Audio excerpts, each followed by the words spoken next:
வணக்கம் அனைவருக்கும்.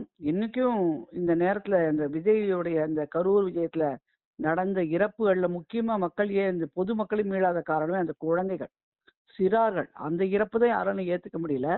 அதே மாதிரிதான் வேங்கை வாசல்ல அந்த பட்டியலின மக்களுக்கு நடந்த துரோகம். அது குறித்து ஒண்ணுமே இல்லாம சைலண்ட் கார்டு போடுறது பொதுமக்கள் யாராலையும் ஏத்துக்க முடியல. மத்ததெல்லாம் கட்சி சார்பாக விட்டுருவோம். அதை ஏத்துக்க முடியல. அதே மாதிரி கள்ளக்குறிச்சியில இருந்து சாராய சாவு. அதுல பல குழந்தைகளுடைய அப்பா இறந்திருக்காரு. பல மனைவிகளுடைய கணவர்கள் இறந்திருக்காருங்க. அதுக்கு பத்தி அது நம்பர் ஜாஸ்தி. அதுவும் வந்து பொதுமக்கள் எடுத்துக்கிறது. பொதுமக்கள் பார்வையில இது எப்படி பாக்குறோம்னாக்க, கேள்வி எழுப்புறது வந்து எப்போதும் வந்து நீங்க பாத்தீங்கன்னா திமுக கை வந்த கரை. ஆளை செட் பண்ணிடுவாங்க. இப்ப கூட பிஎன் பெண்ணுன்னு ஒரு அமைப்பு நடத்துறாங்க. அதுல அவங்களுடைய முகவர்களாக பெய்டு ஜேர்னலிஸ்ட் அமைச்சு கேள்வி கேட்க வைக்கிறது. பாத்தீங்கன்னா பாஜக முன்னாள் மாநில தலைவர், தற்போதைய தேசிய பொதுக்குழு உறுப்பினர் திரு அண்ணாமலை ஐபிஎஸ் போய் கேள்வி கேட்கறது செட் பண்ணி. முதல்ல அப்படிதான் ஆரம்பிச்சாங்க. நான் செம்ம அடி கொடுக்கவே திருப்பி பதிலடி கிடைக்கவே வாய முட்டாங்க. இப்ப கூட்டமா போறாங்க. அதே மாதிரி செட் பண்ணி இடதுசாரி ஊடக ஆசிரியர்கள் வந்து ஒரு journalist fourth pillar of the constitution behave பண்றதில்ல. இறையாண்மையினுடைய ஒரு குடியரசு நாட்டினுடைய 4வது தூண் தான் பத்திரிகையாளர், ஊடகங்கள். ஆனா அப்படி இருக்கவே இல்லை தமிழ்நாட்டை பொறுத்த வரைக்கும். தமிழ்நாட்டுல மட்டும்தான் பாத்தீங்கன்னாக்க ஒரு செட் ஆஃப் பீப்புள், இப்ப இல்லை, எதிர்கட்சியாக திமுக இருந்தாலும் ஆளுங்கட்சியாக திமுக இருந்தாலும் ஊடகத்தை கையில வச்சுக்கிட்டு, அதாவது திரு முரசொலி மறைந்த முரசொலி மாணவர்கள் எப்போ மத்திய அமைச்சர் துறையில இருந்தாரோ அதுக்கப்புறம் பாத்தீங்கன்னா அந்த குடும்பத்துடைய ஊடக வளர்ச்சி சன் நியூஸ்ல அப்பதான் ஆரம்பிச்சாங்க. அப்ப சன் நெட்வொர்க் அப்பையில இருந்து எல்லாத்தையும் பங்குதாரரா போயிருக்காங்க. அது எல்லாருக்குமே தெரிஞ்ச விஷயம். கார்பரேட்ல அப்படியே அவங்க கார்பரேட் முதலாளிகளா வந்து ஊடகங்களை கைப்பற்றி பல மொழிகளை ஆரம்பிச்சு இந்த சித்தாந்தத்தை, அதாவது எதுவா இருந்தாலும் தப்பு இருந்தாலும் தப்பு மறைக்கிறதுக்கு முதல்ல என்ன செய்யணுமோ அதை செஞ்சிருவாங்க. அப்பதான் மக்களுக்கு வந்து தெரியாதபடி உள்ள இருக்கப்ப பண்ற வேலை தான் அது. அதுக்குதான் எடுத்துக்காட்டா இப்ப நீங்க கேட்ட கேள்வி. இப்ப பாருங்க, இப்ப விஜய் வந்து உடனே வந்து திருச்சி ஏர்போர்ட்டை வந்துட்டு ஏறுறாரு. சென்னை வந்துட்டு ஒரு அறிக்கை கொடுக்குறாரு ட்விட்டர்ல, எக்ஸ் பக்கத்துல. அவ்வளவுதான். இது ஏத்துக்க முடியாதுன்னு சொல்லி இடதுசாரி ஊடகங்கள்ல பெயரே நான் டேரக்டா சொல்றேன், தப்பு இல்லை, அவர் பதிவு ரெக்கார்டு இருக்கு. பிரியன் பேசுறாரு. பிரியனுக்கு ஒரு கேள்வி. மூத்த பத்திரிகை ஆசிரியர், நாங்களும் மூத்த ஜேர்னலிஸ்டா பண்ணியிருக்கோம், சீனியர் அட்வொகேட்.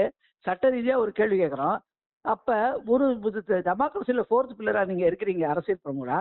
அது என்ன ஒரு சார்ந்த நிலையை பேசுறீங்க? இதே கேள்வி நீங்க முதலமைச்சர்கிட்ட வைங்க.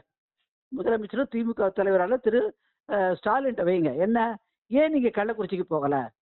நீங்க ஏன் வந்து வேங்கை வாசல போய் இந்த மக்களை இந்த வரைக்கும் பார்க்கல? நீங்க ஏன் இந்த ஏர் ஷோ நடந்தானே போயிட்டீங்க? அப்ப இங்க என்ன நடந்து இருந்து தங்கி இருந்து அங்க பார்க்கல? 3 கேள்வி. அப்ப வந்து ஜல்லிக்கட்டு போராட்டம் எப்ப நடக்குது? அதிமுக ஆட்சியில் இருக்கும்போது திமுகவில் அரேஞ்ச் பண்ணுவேன். அப்பெல்லாம் வந்து எந்த கலவரம் வராது. இதுதான் வந்து என்னன்னாக்க ஒரு இவங்க பண்ண தப்புகளை கேள்வி கேட்க விடாதபடி நல்ல பெய்டு ஜேர்னலிஸ்ட், அதாவது இடது கைகளை வாங்கி கைவிட்டு வாங்க தான் பேசுறாங்க. அதுதான் மக்களுடைய உணர்வு. நான் சொல்லல, மக்கள் தான் கேட்கறாங்க. அது என்னங்க இல்லை கவனிச்சுட்டாரோ, ஏதோ அப்படி அவர் தப்பை பற்றி பேச மாட்டேங்கிறாங்க ஜேர்னலிஸ்ட் எல்லாம். ஏன் அமைதி கேட்கறாங்க? இல்லை ஜேர்னலிஸ்டே 2 பங்கு இருக்கா? திமுக ஒரு பங்கு, ஆளுங்கட்சி ஒரு பங்கு, ஆளாத கட்சி ஒரு பங்குன்னு இப்படியா இருப்பாங்க பத்திரிகையாளர்கள்? அப்படிதான் வந்து இந்துவோட பத்திரிகை தலைமை ஆசிரியர் என்றாமலாம் கூட அவர் இடதுசாரி கம்யூனிஸ்ட் பேஸ்டு அப்படிதான் பேசுவாங்க. அப்ப நாட்டுக்கு எதுக்குங்க இவங்க கட்சி ரீதியா வேலை பண்றச்சே பத்திரிகையாளர் எப்படி இருக்க முடியும்? அது முதல்ல பதில் சொல்லுவாங்களா? பத்திரிகையாளர் நடுநிலைமை வைக்கணுங்க. நடுநிலைமை வைக்காம ஒரு சாரமா கேள்வி கேட்கறாங்க. இப்ப இந்த 4 இடத்துக்கும் போகல இல்ல முதலமைச்சர். 3 இடத்துக்கு, நான் குறிப்பிட்ட 3 இடத்துக்கு போகல. அது ஏன் மேங்கை வாசல் பட்டியலினத்தை சேர்ந்த மக்களுடைய பாதிக்கப்பட்டிருக்காங்க. அந்த பாதிக்கப்பட்ட இடத்துக்கு அவர்களோட கூட்டணியில் திரும்ப இருக்காரு. இன்னைய வரைக்கும் அவர் ஏன் அந்த கூட்டணியில வெளியில வரணுமா இல்லையா? இப்ப தேர்தல் வருது. தேர்தல் வரும்போது திரும்ப என்ன சொல்ல போறா? திமுக கேள்வி கேட்காம இருக்கிறது. என் முதலமைச்சரையே போய் பாக்குறேன். அப்ப திருமாவளவனுடைய கடமை இல்லையா அவரது? அவரை முதலமைச்சரை வரவழைச்சு அந்த மக்களை சந்திக்க வேண்டிய அவருடைய கடமை இல்லையா? அதை பத்தி ஏன் பேச மாட்டேங்கிறார்? இன்னைக்கு வந்து சங்கியோட விழுந்த விஜயுடைய வாழ்வு காலம், கட்சியினுடைய வாழ்வு காலம் முடிஞ்சு போச்சு. ஏன் உங்களோட பட்டியலினத்தோட உங்களை நம்பி இருந்தாங்களே, அவங்க கை விட்டுட்டு இன்னைக்கு திமுக கூட்டணி போடுறீங்களா? அப்போ வந்து பட்டியலினத்தோட வாழ்க்கை முடிஞ்சு போச்சா? அம்பேத்கர் கண்ட கடமை தான் நீங்க முன்னாடி எடுத்துட்டு போறீங்களா? திருமாவளவன் பதில் சொல்லுவாரா? அப்ப அவங்க முடிஞ்சு போச்சா? இந்த மாதிரி பேசுறதுக்குன்னு ஒரு ஸ்பீக்கர் செட் மாதிரி 4 பேரை வச்சிருக்காங்க. ஆனா அவங்க வந்து கூட்டணியில இருந்தாலும் கொள்கை வேறு, அரசியல் இருக்கிற வியூகம் வேறுங்கிறாங்க. அப்ப கொள்கை வேற இருக்க, பட்டியலின மக்களுக்கு அநீதி நடந்து 2 வருஷத்துக்கு மேலே அப்பயே பேசாம இருக்காதுக்கே முயற்சி போராட்டம் நடத்த.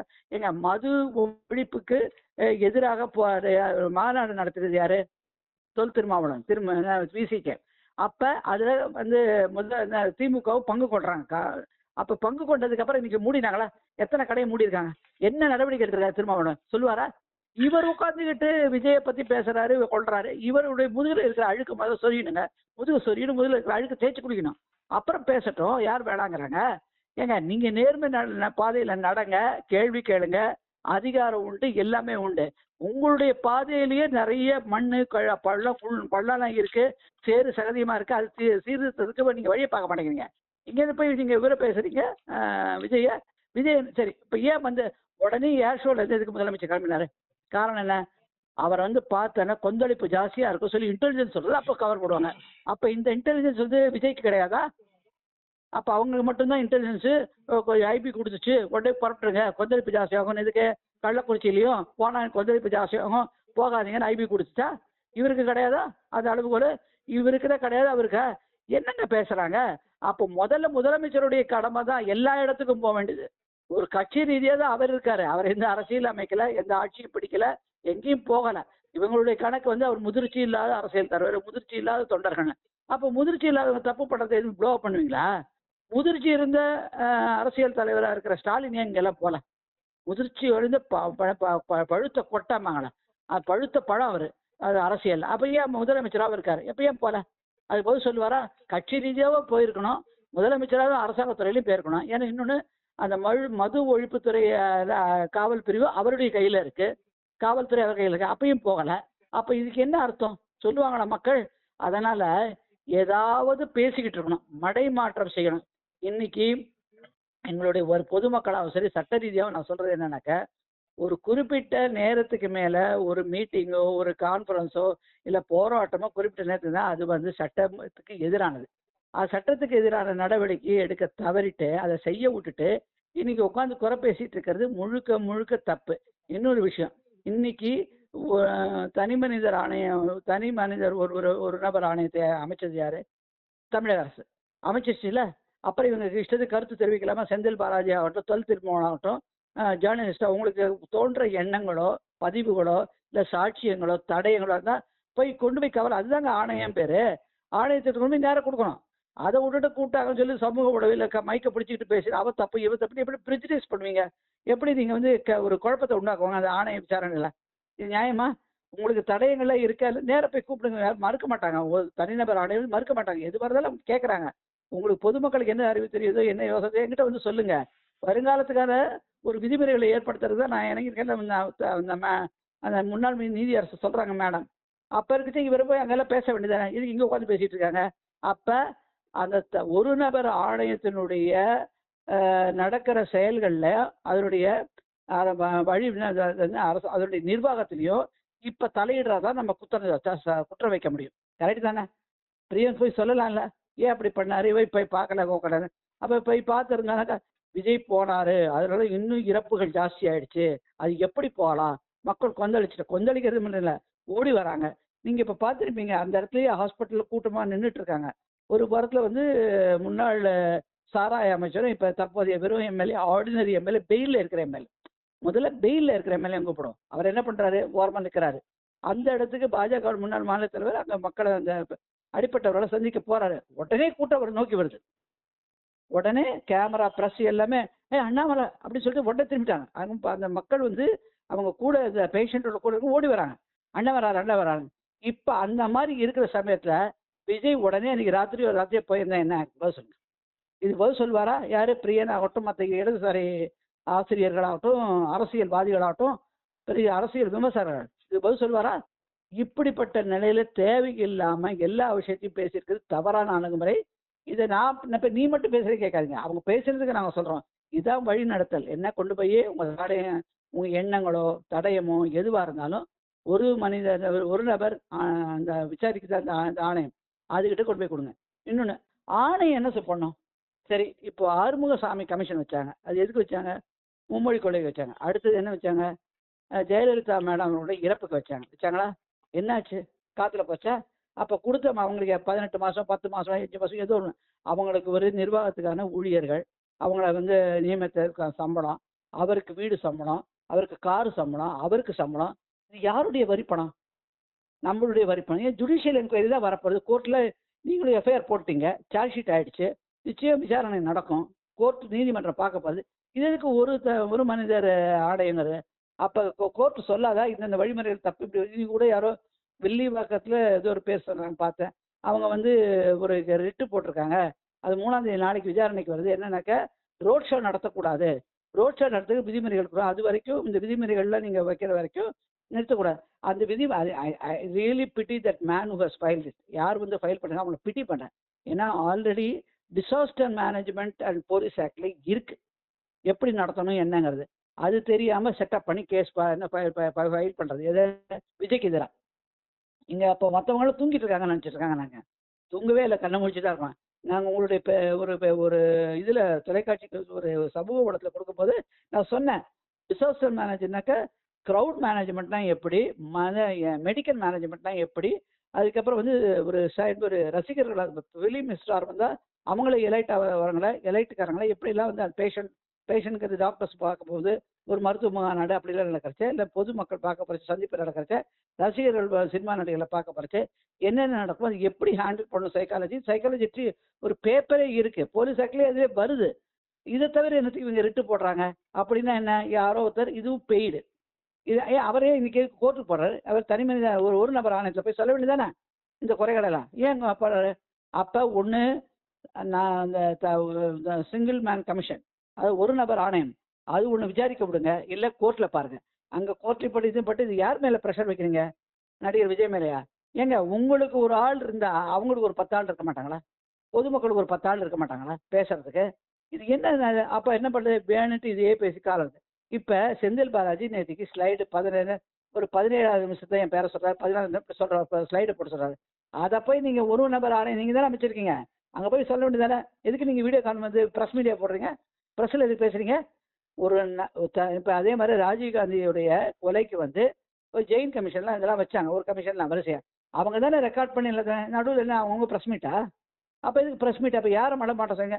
நீங்களே கமிஷன் வைப்பீங்க, நீங்களே ப்ரெஸ் மீட் கொடுப்பீங்க, நீங்களே வந்து ஐஏஎஸ் ஆஃபீஸர் ஒருத்தர் வந்து பிஆர்ஓ ஆக்கிடுவீங்க, அவரை வச்சுட்டு இதெல்லாம் பண்ணாங்க அதெல்லாம் பண்ணாங்க. அது இதுக்கு மட்டும் பண்ணுவாங்க, ஆனால் கள்ளக்குறிச்சிக்கு பண்ண மாட்டாங்க.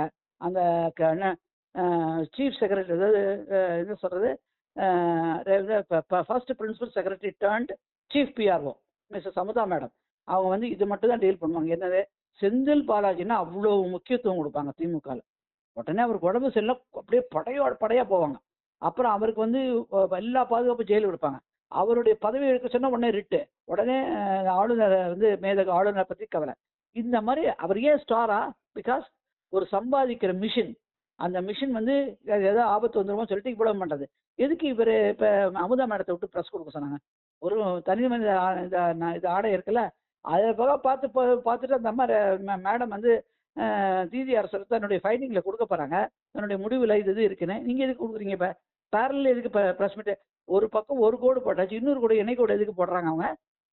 ஏன் தமிழக அரசு பண்ணுது? ஏன் பயப்படுது? எதுவாக இருந்தாலும் சந்திக்கணும் இல்லை, ஏன் பயப்படுதுங்க? இப்போ பிபின் ராவத் அவர்கள் இருக்கிறாரு, முப்படை தலைவர், அங்கே போகிறாங்க, பார்த்தாரு, அது ஒரு மரியாதை புரோட்டோகால், அதில் குத்தம் சொல்லலை. அப்போ அதுக்கு மட்டும் போக தெரிஞ்சதுக்கு இப்போ செந்தில் பாலாஜிக்கு கரூருக்கு போக தெரிஞ்சது ஏன்? கள்ளக்குறிச்சிக்கு ரோட் ஷோ எடுத்து தங்காமல் கிளம்பி போனது, அப்புறம் வேங்கை வாசல், இதுக்கு பதில் சொல்லுவாங்களா? அதே அமுதாமா எடுத்துட்டு ஒரு கேள்வி, கள்ளக்குறிச்சியை வீடியோ எடுத்து போட்டு கவர்மெண்ட் பேர்ல தப்பு இல்லை, அவங்க தான் குடிக்கிறாங்க, நாங்கள் கடை வச்சா குடிக்கணுமா, எங்க சட்டம் இருக்கு அப்படின்னு பேச சொல்லுங்க. பேசுவாங்களா? கவர்மெண்ட் வந்து தமிழக அரசு ஏற்பாடு பண்ணுமா அதுக்கு பத்திரிகையாளர் சந்திப்பு, பிரின்சிபல் செக்ரட்டரியை வச்சு பண்ணுமா?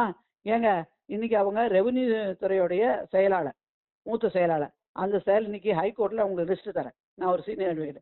ஹைகோர்ட்டில் ரெவன்யூ டிபார்ட்மெண்ட்டில் பட்டா மாற்றம், நில அளவையில் நடக்கிற தகராறு, அதுக்கப்புறம் நில ஆர்ஜிதம் பண்ணதுக்கான கொடுக்க வேண்டிய காம்பன்சேஷன், அதில் இருக்கிற காசஸ், அதுக்கு கொடுக்க வேண்டிய காசு போகலை, அதனால மாற்றம் வந்தது, இவ்வளோ பேர் கைட்லைன் மாற்றுறதுனால வர பிரச்சனைகள், இவ்வளவு விஷயங்கள் இருக்கு. அதை பற்றி 1008 மனுக்கள் கொடுக்கப்பட்டு பரிசீலிக்கப்படாமல் கொடப்பில் போட்டு வச்சுருக்காங்க. அதனால் மக்கள் வந்து நீதிமன்றம் வந்து ஒப்பாரி வச்சுட்டு இருக்காங்க. எனக்கு வயசாயிடுச்சுங்க, எனக்கு 3 வருஷம் அது என்னோட மனுவில் வந்து ஆர்டரே போடல, நாங்கள் எப்போங்க பார்க்குறது? இதுக்கெல்லாம் என்ன சொன்னாங்க? அதுக்கான இலவச பட்டா வழங்குவதற்கான எல்லா நடவடிக்கையும் எடுத்திருக்கு தமிழக அரசு அப்படின்னு அந்த மேடம் ஒரு ப்ரெஸ் இன்டர்வியூ கொடுத்தாங்க. அந்த மேடத்துட்டு ஒரு கேள்வி, நானும் ஒரு மனு கொடுத்தேன், என் மனு கொடுத்து 1 வருஷம், அப்போ என்ன நடவடிக்கை எடுத்தீங்க? இப்போ உட்காந்து மும்பரமாக உட்காந்து இதில் பேசுகிறீங்களே, கரூர் சமாச்சாரத்துக்கு, அதே மாதிரி பட்டா எல்லாருக்கும் போட்டு கொடுக்க போறோம் சொன்னீங்க, எல்லாரும் கொடுத்துட்டீங்களா? என்னது இது புறம்போக்கு நிலத்தை பட்டா போட்டு கொடுக்குறோம், யார் ரொம்ப நாளாக இருந்தாலும் அதுக்கு நடவடிக்கை எடுத்திருக்கோம் அப்படி ப்ரெஸ் மீட் கொடுத்தீங்க உங்கள் துறை சார்பா. அதில் நடந்து முடிச்சாச்சு, அதுக்கு ஸ்டாட்டிஸ்டிக்லாம் போட்டு ஒரு ப்ரெஸ் மீட் வைங்க. ஏன் வைக்கல? எல்லாரும் எல்லாத்தையும் பார்த்துட்டு இருக்கோங்க. இது அவசியம் என்ன? ஒரு தனி மனிதர் ஆணையம் வச்சதுக்கு அப்புறமா, ஒரு நபர் ஆணையம் வச்சதுக்கு அப்புறமா இந்த மாதிரி ப்ரெஸ் மீட் எல்லாம் கொடுத்து ஸ்டாப் 1 2 3 ஸ்டாப் 1 2 3 ஸ்டாப் கண்டினியூ. என்னங்க இது? அப்புறம் நீங்களே ஆணையமா? நீங்க தான் ஆணையமா இல்லை அவங்கள சும்மா ஆணையத்துக்கு சும்மா வச்சிருக்காங்களா? இதுக்கு தான் தமிழக அரசுக்கு விளக்கம் தரணுங்க. இதெல்லாம் நிறுத்தணும். அப்போ என்ன ஆகும்? ஆணையத்துடைய செயல்பாடுகள் பாதிக்கப்படும். இந்த மாதிரி குழப்பம் வரும். இந்த மாதிரி பொதுமக்கள் வந்து சொல்றதெல்லாம் நீங்க வீடியோ ரெக்கார்டிங் எடுத்து பத்திரப்படுத்தி அவங்க பயன்படுத்தலாம். அது அவங்கள்ட்ட சொல்லணும் அவசியம் இல்லை, அவங்களே பயன்படுத்தலாம் தனி மனிதர் ஆணையம். ஆனா ப்ரெஸ் மீட் கொடுத்து கவர்மெண்ட்டே ப்ரெஸ் மீட் கொடுக்கும், கவர்மெண்ட்டே கமிஷன் வைக்குங்கிறது எந்த விதத்திலையும் ஏற்றுக்க முடியாது. இது மடைமாற்ற செயல். என் விட வேணாம், ஒன்றும் வேணாம். நீங்க எதுக்கு வந்து இப்போ விளக்கம் கொடுக்குறீங்க? அவங்க தனி சிபிஐ ஆர்டர் பண்ணிட்டு போங்க. என் பேர்ல தப்பு இல்லைன்னா தலை நிமிர்ந்து நான் சொல்லுவேன், விஜய் தான் தப்பு பண்ணிருக்காரு, நிரூபிச்சு ஆகணும். அவரை அரசியலிருந்தே விளக்கிடணும். பாடுறா இப்படி சிபிஐ என்கொயரி அப்படி செய்யணும்ல, ஏன் செய்யல? அப்ப எங்க தப்பு இருக்கு? மக்களே புரிஞ்சுக்கங்க, தப்பு எங்க பிரதர் இருக்கு? அதனால தான் சிபிஐ வைக்க மாட்டேங்கிறாங்க. ஏங்க உங்க பேரை தமிழக தப்புல நீங்க கெத்தா சிபிஐ ஆர்டர் பண்ணுங்க, அந்த கட்சியை பேன் பண்றதுக்கு. செய்யணுமா இல்லையா? ஏன் பண்ணல? ஒரு நபர் ஆணையம் அவங்க இப்போ செக்ரட்டரியில் வச்சு போட்டுட்டு இருப்பாங்களா? இதனால இது முற்றிலுமே நீங்க கேட்ட கேள்விப்படி பார்த்தா ஒருத்தரை குறி வச்சு நடத்துறது இது தோக்க தான் போறாங்க. ஏன்னா அவரை குறி வச்சு உங்க காரியத்தை முடிக்கணும்னாக்க சிபிஐ ஆர்டர் பண்ணும். உங்க பேர்ல தப்பு இல்லைன்னா, உங்க பேர் தப்பு இல்லை, சிபிஐ என்கொயரி ஆர்டர் பண்ணுங்க. ஏன்? ராமஜெயம் இறப்புக்கு சிபிசிஐடியோடு நின்னது. அதுக்கப்புறம் போராடி அவர் இறந்தே இவ்வளவு வருஷம் ஆயிடுச்சு. தெரியும், உங்க மூத்த அமைச்சருடைய தம்பி, சொந்த தம்பி, ஒரு அந்த திருச்சியில மாவட்ட செயலாளர் நினைக்கிறேன், அவர் இறப்புக்கே உங்களால ஒன்றும் பண்ண முடியல. இப்போ வந்து கோர்ட்ல சிபிஐ வராங்க. இதுல போயிட்டு நீங்க என்னன்னாக்க தனி மனிதர் ஆணையம் சிபிசிஐடி எஃப்ஐஆர் இந்த நிர்வாகிகள் மேல போட்டாச்சு. ரைட்டு போட்டுட்டு என்ன பண்ண போறீங்க? ஏங்க எஃப்ஐஆரை விட டெப்த் இப்போ என்னாச்சு? ஆம்ஸ்டாங் அவர் தலைவருடைய கேஸ், பிஎஸ்பி தலைவருடைய கேஸில் கோர்ட் இவ்வளோ நாள் கழிச்சு என்ன இது கூட நடக்கலை, ஃபர்ஸ்ட் பேரடு கூட நடக்கலை, ஐடென்டிஃபிகேஷன் பேரடு அது லூப் ஹோலை கண்டுபிடிச்சு தவறு இருக்கிறதா கண்டுபிடிச்சு சிபிஐக்கு ஒப்படைக்குது. ஸோ இது எப்படி காலம் தாத்துறது? இன்னொரு 4 மாதம் 5 மாதம் தான் இருக்கு, பிரச்சாரம் ஆரம்பிச்சிடும், தேர்வு சூடு பிடிச்சிரும். எப்படி வந்து மடமாற்றம் பண்ணுறது? அதுக்குள்ளே எங்கேயாவது விஜய் கட்சி வந்து பெரிய பிரபலமாக இருக்கு, இன்னும் கொஞ்சம் பிரபலமாயிட்டு நமக்கு என்ன சிறுபான்மையர் ஓட்டு அடிக்கிறது எல்லாமே இளைஞர் ஓட்டு அடிக்க வாங்குது. இது எப்படியா செய்யணும்னு சொல்லிட்டு இந்த மாதிரி ஒரு பொய் பிரச்சாரத்தை அரசியல்வாதிகள், உங்க கட்சி தொண்டர்கள் யாரை வச்சுட்டு பண்ணிட்டு போங்க. ஆனால் இன்னைக்கு மூத்த பிரின்சிபல் செக்ரட்டரி லெவல்ல இருக்கிற ஒரு செக்ரட்டரியை வச்சு ஒரு கட்சியை அட்டாக் பண்ற மாதிரி பேச வைக்கிறது மிக மிக தவறானது. இது கான்ஸ்டியூஷன்லையும் ஏற்றுக்க முடியாது இது. அதனால இது தவறான காரியங்களை செஞ்சுட்டு இருக்காங்க. இது நிச்சயமா நீதிமன்றத்தில் இது கேள்வி வரும். எதுக்கு அந்த அம்மா பேசுறாங்க இப்போ ப்ரெஸ் மீட்டு, அவசியம் என்னன்னு கேட்பாங்க. நீங்க தான் ஆணையம் பண்ணல, அதுக்கு நிச்சயம் வந்து திமுக பதில் சொல்ல வேண்டிய நிலையில தான் இருக்கு. அவங்க செய்யற இப்போ என்ன தெரியுமா சொல்றேன், நீங்க விஜயை ஃபிக்ஸ் பண்ண போறேன்ட்டு எல்லாமே உங்களுக்கு அம்பு பின்பக்கம் வருது, உங்களை நோக்கி வருது. அங்க போடுறதுல இங்க திரும்புது. அதான் நடக்க போகுது. வற்ற ஃபெயிலியர். சங்கி கிட்ட போறாங்க. சங்கிங்கிறது என்னங்க பாவம்? ஏங்க இப்போ உனக்கு திராவிட கொள்கை உங்களுக்கு பிடிச்சிருக்கு, நீங்க போறீங்க, அவங்களுக்கு வலதுசாரி கொள்கை அவங்க போறாங்க, அது எதுக்கு சங்கி கூப்பிடுறது? அது எனக்கு ஒன்றும் புரியல. இந்த காலத்துல யாருமே கேட்க மாட்டேங்கிறேன். அப்ப தீக்கார் கூப்பிட்டு இருக்காங்களா? தீக்கார் கூட்ட சும்மா விட்டுருவாங்க இவங்க? அது எதுக்கு அடைமொழி? இது வந்து முற்றிலும் தவறான அணுகுமுறை. என்னால பிரியன் அவர்களுக்கு கேள்வி, அது என்ன அப்போ வந்து திமுக தீக்கார் கூப்பிடுவார் அவரு? திரும்ப திரும்ப சங்கிங்கிறாங்க. என்னங்க சங்கி என்ன பாவமா? தீண்ட ஜாதியா? தீக்கா தீண்டது எந்த ஜாதியும் தீண்டாதது கிடையாதுங்க, நீங்களே உருவப்படுத்துறீங்க. அதான் உண்மை. அதனால இது தவறான முறை. காலம் ரொம்ப தூரத்துல இல்லை. நிச்சயமாக திமுகவோட இந்த செயல்பாடுகள் அவங்களுக்கு எதிராக போகும் தான். இனிமே மறந்து கூட அமுதா மேடம் வந்து தன்னுடைய செல்ஃப் ரெஸ்பெக்டை பார்க்கணும். அவங்க ஒரு மூத்த ஐஏஎஸ் அதிகாரி, மாண்புமிகு பாரத பிரதமருடைய பாராட்டை பெற்று அவருடைய அலுவலகத்தில் டெல்லியில் பணிபுரிஞ்சுட்டு இங்கே திருப்பி வராங்க. தயவு செய்து ஒரு முதலமைச்சர் சொன்னா கூட உங்க செல்ஃப் ரெஸ்பெக்டை பார்த்து உங்க அசோசியேஷன் வழியா எங்களை பிஆர் வார்லாம் பண்ண சொல்லாதீங்க, நோவே அப்படின்னு சொல்லி நீங்க கெத்தா அனுக்கணும் தான் எங்களுடைய ரிக்வஸ்ட். அதான் மக்கள் எதிர்பார்க்குறாங்க.